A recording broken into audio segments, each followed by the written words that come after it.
ask me how BRP started, sometimes I say it started in 1961 when Linda was born. But really it started probably 25 years ago when my father, who was active in Springfield, Mass. And tried to promote economic development, realized that none of his children lived in the area. And he felt like economic development started at home, and he started recruiting his 4 kids back. But once we were all together in Springfield, Linda and I started talking about starting a business together or buying a business. We started BRP because we wanted to work together. Lisa and I knew that there was an opportunity to tap into our different skills and natural inclinations to really build an entrepreneurial environment. We're exposed to a lot of businesses that we could have purchased, including a gun distributor business, a brooch business, a gravel business, all things that we had no experience in, and more importantly, took a lot of money to buy.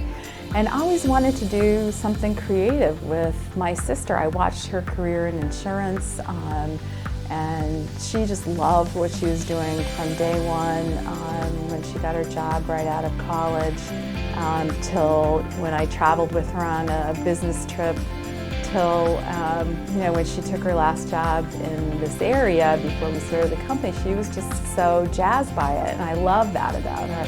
I love that she felt that way about it, and so thinking about trying to start a business where we already have that kind of passion and enthusiasm, it just made a lot of sense. The idea for BRP, the insurance idea for BRP, really came out of my experience working for a big broker.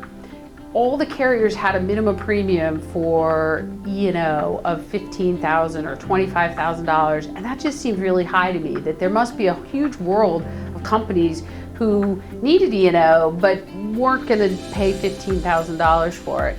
So we built a business plan around this idea of a $6,000 average premium and got support to do it.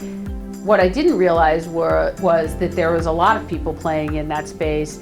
I just wasn't in it, so I didn't know that it existed. It was not as competitive then as it is today, and we were able to get a foothold and start our business. But it was not an untouched landscape, if you will. There were plenty of people playing in that space when we arrived in 2000. Okay, my role at BRP is I'm the Chief Operating Officer. Lisa's the CEO, Chief Executive Officer. When we set up the business, we talked a lot about how we would operate together, who would do what. The way we divided it up was she had everything that was insurance related, and I had everything else. So do you remember what our first insured did? Our first insured, what did our first insured do? I don't remember what our first insured did. We wrote a private investigator with RPS for $3,000, which, like, I thought we had changed the world. Like, wow, our first policy. That's not the one who had arrested the wrong person, was it? Probably, that would be our luck. The first policy, first claim.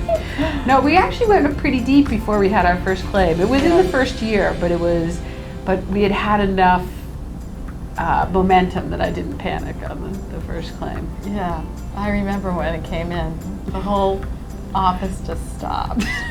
Wait a second, we forgot. We're gonna get claims maybe. Oh yeah. No. we could try to send We're it gonna back. Like perfect loss ratio. Yeah. So the other early memory I have 2 really early memories. One was we had our office space, but we didn't have furniture, and the phone people came in, so we had a meeting on the floor in the office. And the woman, I think her name was Arlene, was just like, okay, I'm just gonna roll with it. I'm just gonna sit on the floor with these girls.